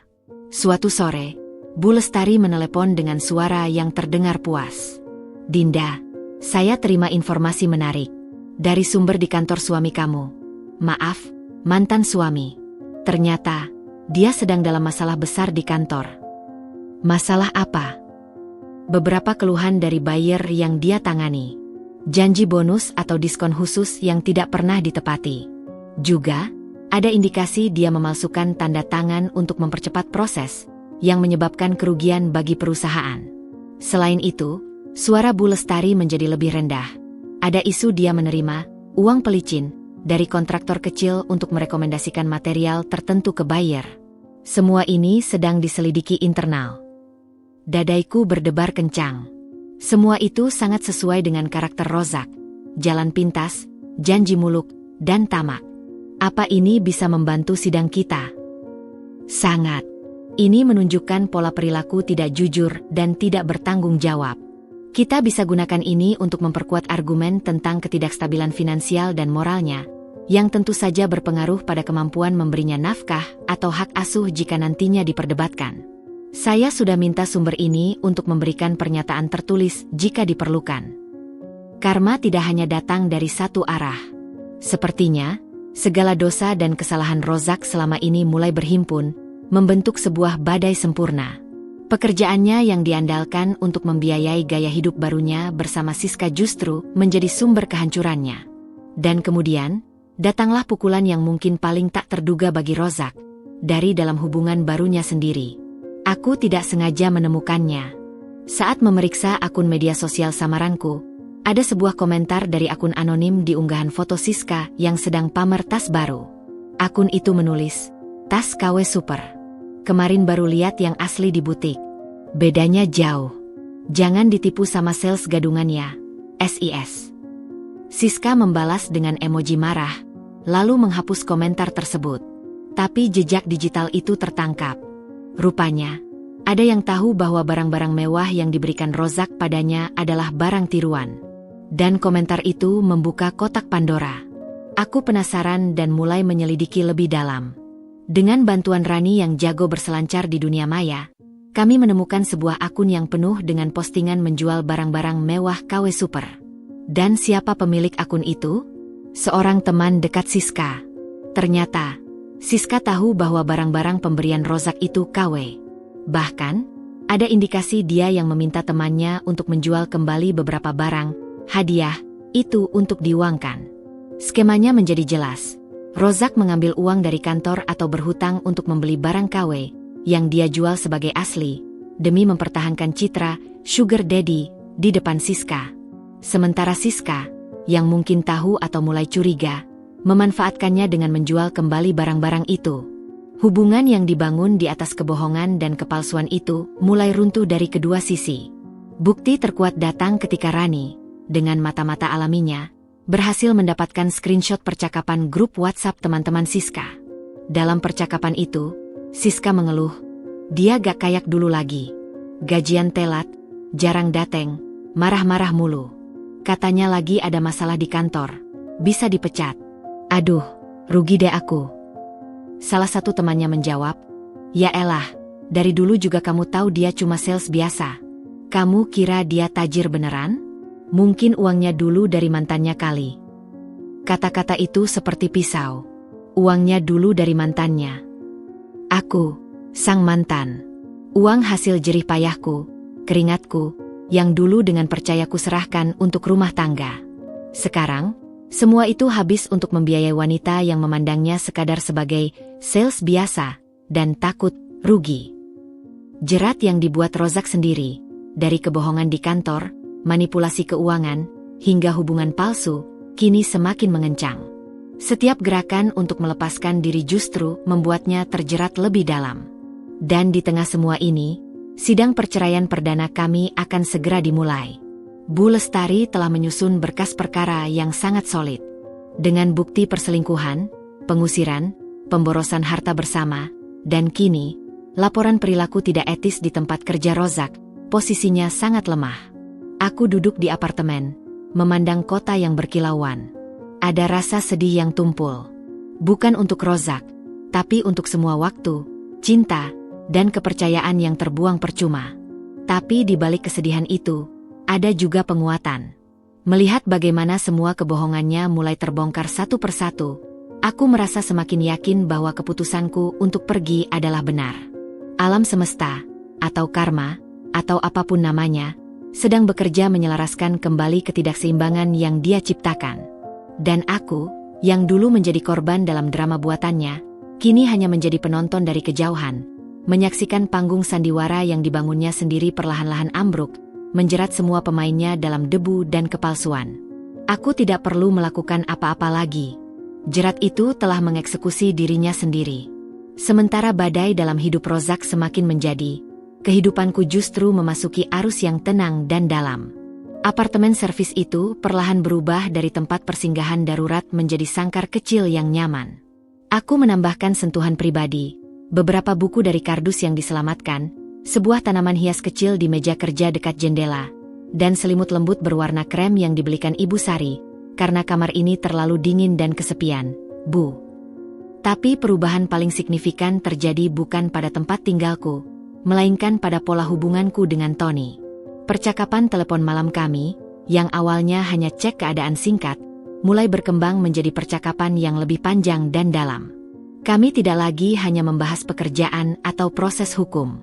Kami mulai berbicara tentang hal-hal lain. Suatu malam, saat hujan ringan membasahi kaca jendela, percakapan kami berjalan hingga larut. "Jadi waktu kecil, kamu bercita-cita jadi apa, Tony?" Tanyaku sambil memeluk bantal, menikmati suaranya yang hangat di seberang telepon. Dia tertawa kecil, suara yang jarang kudengar di kantor. "Aku ingin jadi masinis. Atau sopir truk. Sesuatu yang bisa membawaku menjelajah jauh. Kenapa tidak jadi arsitek atau direktur sejak dulu? Keluargaku sederhana. Ayahku sopir angkot. Mimpi harus realistis," katanya. "Tapi ibu selalu bilang, kalau mau lihat dunia, kamu harus bangun duniamu sendiri dulu." Jadi, aku belajar yang rajin, dapat beasiswa. Lalu bertahun-tahun membangun dunia kecil di perusahaan ini. Tapi masinis, sampai sekarang aku masih suka naik kereta api jarak jauh, sendirian. Hanya duduk, melihat pemandangan lewat. Ceritanya membuatku terpana. Di balik citra direktur muda yang sukses dan tegas, ada seorang anak laki-laki yang masih bermimpi tentang perjalanan. Aku pun mulai bercerita tentang masa kecilku di kampung, tentang mimpi menjadi pelukis yang akhirnya kubuang karena dianggap tidak praktis, dan bagaimana aku menemukan kepuasan dalam merancang strategi dan proyek. Sepertinya kita sama-sama belajar menemukan keindahan dalam hal yang praktis, ucapnya lembut. Percakapan seperti ini terjadi lebih sering. Kami membahas buku. Ternyata dia penyuka karya Pramudia dan esai-esai seni. Kami berdebat ringan tentang film. Dia merekomendasikan playlist musik jazz klasik yang menurutnya sempurna untuk sore yang hujan. Namun, ada satu topik yang selalu dia hindari dengan elegan, masa lalunya dengan mendiang istrinya. Aku hanya tahu secuil dari obrolan kantor, bahwa istrinya meninggal karena penyakit langka yang merenggutnya secara perlahan selama beberapa tahun. Tony tidak pernah membuka topik ini, dan aku menghormati batasannya. Sampai suatu Sabtu sore, dia mengajakku keluar, bukan untuk makan malam formal, tapi untuk sesuatu yang tak terduga. "Ayo, aku tunjukkan tempat favoritku untuk melihat kota." Tempat itu adalah rooftop garden yang tersembunyi di salah satu gedung tua di Menteng. Bukan tempat yang mewah, hanya sebuah taman kecil dengan bangku kayu dan tanaman merambat. Tapi pemandangannya spektakuler. Seluruh langit Jakarta yang berubah warna saat senja. Kami duduk diam untuk beberapa saat, menikmati angin sore. Lalu, dengan mata tertuju pada cakrawala yang mulai jingga, Tony mulai bercerita. "Dulu, Sarah, istriku, suka sekali tempat ini. Dia yang menemukannya waktu kami masih pacaran. Disinilah aku melamarnya." Suaranya tenang, penuh kenangan. Dia bilang, dia ingin tinggal di tempat yang tinggi, supaya bisa melihat awan dari dekat. Karena dia tahu waktunya tidak banyak. Penyakitnya membuatnya sesak jika berada di tempat rendah dan penuh. Aku diam, mendengarkan dengan seluruh jiwa. 3 tahun terakhir hidupnya adalah pelajaran paling berat bagiku. Melihat orang yang paling kau cintai perlahan-lahan menghilang, dan kau tidak bisa berbuat apa-apa selain menemani. Kesabaran yang dia ajarkan padaku, itu tidak terkira. Dia tetap melukis di atas tempat tidurnya, tetap tertawa mendengar lelucon burukku, meski tangannya sudah gemetar dan napasnya pendek. Dia memandangku untuk pertama kalinya sejak mulai bercerita. Matanya jernih, berisi duka yang sudah berdamai. Dia meninggal di pelukanku, di rumah sakit, sambil berbisik, "Jangan berhenti melihat awan, Tony." Air mataku mengalir tanpa kusadari. Bukan hanya untuk kesedihannya, tapi untuk kedalaman cinta dan kehilangan yang begitu besar yang dia tanggung. Aku membawanya ke sini, setelah dia pergi. Menaburkan abunya dari sini, seperti yang dia minta, agar dia bisa selalu dekat dengan awan. Tony menarik napas dalam. Sejak itu, aku jarang datang. Terlalu banyak kenangan. Tapi, beberapa waktu terakhir, aku merasa mungkin sudah saatnya untuk berbagi tempat ini dengan seseorang yang aku rasa akan mengerti. Pandangannya menatapku, tidak menuntut, hanya menawarkan. Aku mengerti betapa besar kepercayaan yang dia berikan padaku malam ini. Ini bukan sekadar taman. Ini adalah kuil kenangan paling pribadinya. Terima kasih sudah membawaku ke sini, bisikku, suara serak oleh emosi. Dan terima kasih sudah berbagi cerita tentang Sarah. Dia pasti wanita yang luar biasa. Dia memang luar biasa. Dan dia juga yang mengajariku satu hal, ujarnya, senyum kecil muncul di bibirnya. Bahwa setelah badai yang paling gelap sekalipun, kita tetap harus membuka diri untuk kemungkinan matahari terbit lagi. Aku butuh waktu lama untuk itu. Bertahun-tahun. Hingga suatu malam hujan, aku melihat seorang wanita kuat yang berdiri di tengah badai hidupnya sendiri, dan memilih untuk tidak patah. Kata-katanya menggantung di udara senja. Aku merasa sangat dilihat, sangat dipahami, bukan sebagai karyawan atau sebagai korban, tapi sebagai Dinda. Tony, Aku tak tahu harus berkata apa. Perasaanku campur aduk, haru, hormat, dan sesuatu yang lain. Sebuah tarikan halus yang mulai tumbuh di antara kami, seperti akar tanaman merambat di taman ini, perlahan namun pasti. Dinda, potongnya lembut. Kamu tidak perlu mengatakan apa-apa. Aku hanya ingin kamu tahu. Aku di sini. Dengan semua masa laluku. Dengan segala kekuranganku. Dan aku melihatmu. Benar-benar melihatmu. Kita tidak perlu terburu-buru. Kita punya waktu. Itulah yang membedakannya dari siapapun yang pernah kukenal. Dia tidak memaksakan, tidak mengklaim.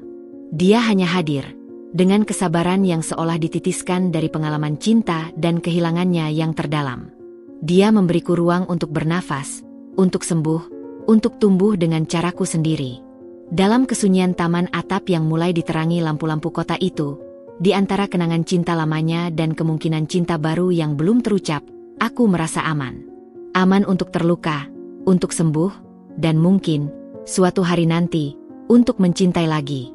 Tony adalah bukti hidup bahwa kesabaran sejati bukanlah tentang menunggu dengan pasif, tapi tentang memberikan ruang dengan penuh kasih, percaya bahwa segala sesuatu akan datang pada waktunya. Dan untuk saat ini, itu adalah hadiah terbesar yang bisa diberikan siapapun padaku. 2 tahun bukanlah waktu yang singkat, tapi juga bukan waktu yang lama untuk menyembuhkan luka sedalam pengkhianatan. Namun, 2 tahun itu telah mengubah segalanya. Aku tidak lagi tinggal di apartemen servis itu.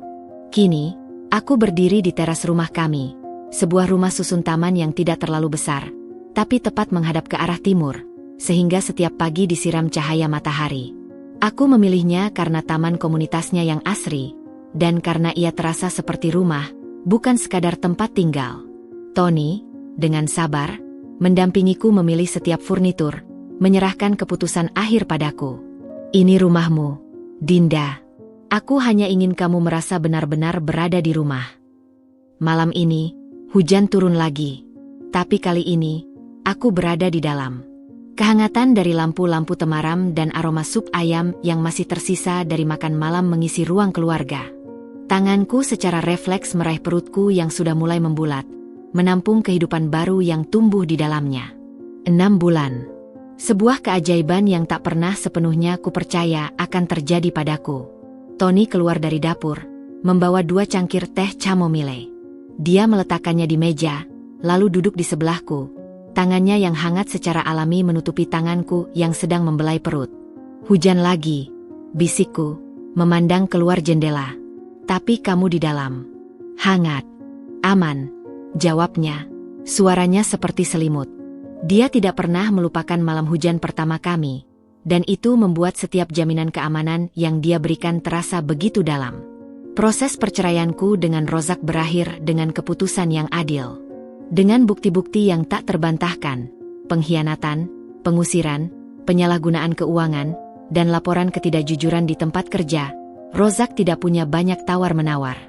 Dia terpaksa menyetujui gugatan cerai dengan harta bersama yang terbatas dibagi, dan aku mendapatkan hak penuh atas semua aset pribadiku. Karma telah menyelesaikan tugasnya. Rozak dipecat dari grup Arta setelah investigasi internal menemukan pelanggaran etika yang serius. Hubungannya dengan Siska runtuh tak lama setelah sumber keuangannya mengering. Kabar terakhir dari Rani, dia bekerja sebagai sales di sebuah dealer mobil bekas, hidup berpindah-pindah kontrakan. Aku sudah tidak lagi merasakan apa-apa untuknya, bukan benci, bukan juga iba. Hanya kelegaan bahwa dia tidak lagi menjadi bagian dari hidupku. Tony dan aku tidak terburu-buru. Cinta kami tumbuh seperti akar pohon yang kuat di taman atap, perlahan, mencari celah di antara batu-batu kenangan, dan akhirnya menguatkan satu sama lain. Dia melamarku tepat setahun setelah perceraianku selesai, bukan di taman atap, tapi di studio lukis kecil yang dia dirikan untukku di sudut rumah, lengkap dengan kanvas, cat, dan cahaya dari jendela besar. Untuk mimpi masa kecilmu yang harusnya tidak pernah mati, katanya sambil berlutut, dengan cincin sederhana yang diukir dengan pola awan. Pernikahan kami berlangsung tenang, dihadiri keluarga, beberapa sahabat dekat seperti Rani, dan tentu saja Ibu Sari yang menangis haru. Tidak ada kemewahan yang berlebihan, hanya janji yang diucapkan dengan mata terbuka dan hati yang sudah sembuh cukup untuk mencintai lagi. Apa dia menendang-nendang lagi? Tanya Tony, memecah lamunanku. Sedikit.